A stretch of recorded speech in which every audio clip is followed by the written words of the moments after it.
Goeiedag julle, Jolandi van die Bybel in 1 jaar. Ons sluit vandag af met Matteus hoofstuk 16, deur bietjie stil te staan in verse 24 tot 28, waar Jesus aan sy disippels verduidelik het wat die weg van die kruis beteken.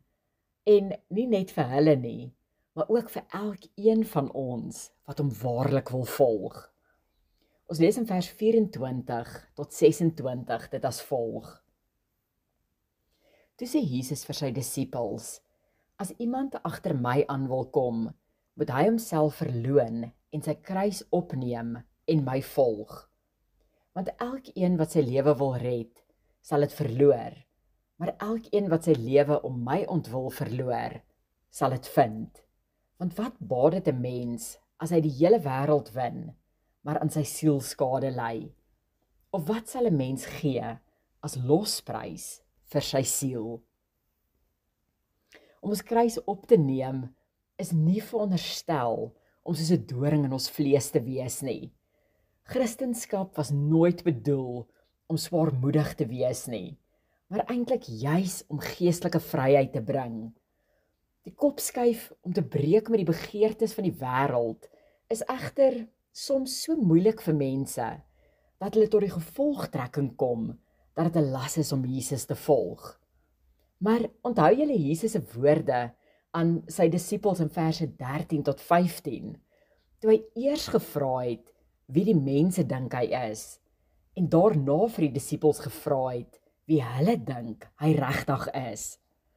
Dit was 'n belangrike vraag gewees, want ons kan nie Jesus waarlik ervaar deur net na ander mense se interpretasies van hom te luister nie.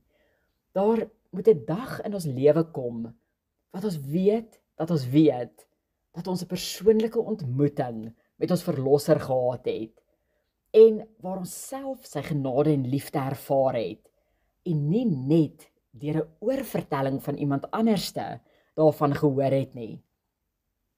Want sien, solank as wat ons net aan ander mense se interpretasies van Christus vashou, gaan ons kruis vir ons swaar voel. Maar sodra ons Jesus persoonlik ontmoet, kom haal hy daardie las van ons skouers af en besef ons dat ons nie onsself ooit sou kon red nie. Net soos wat enige een in Jesus se tyd nie hulle self sou kon red as hulle eers op daardie kruis vasgenaal was nie.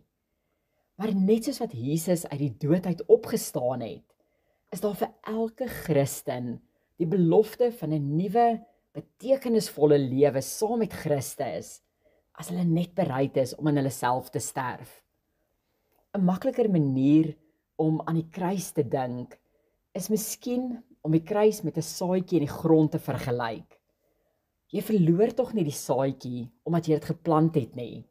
Inteendeel, jy stel die saad vry om te begin opgroei in dit wat dit van die begin af beskore was om te wees.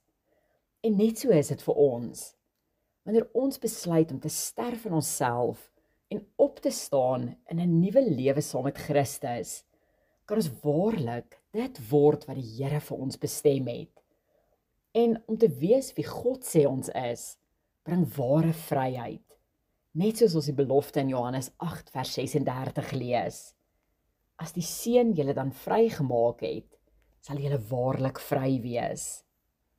So mag elkeen van ons bereid wees om onsself beskikbaar te stel vir koninkrykswerk, want saam kan ons een siel op 'n slag vir Jesus wen. Mag julle almal 'n geseënde dag hê. Totsiens.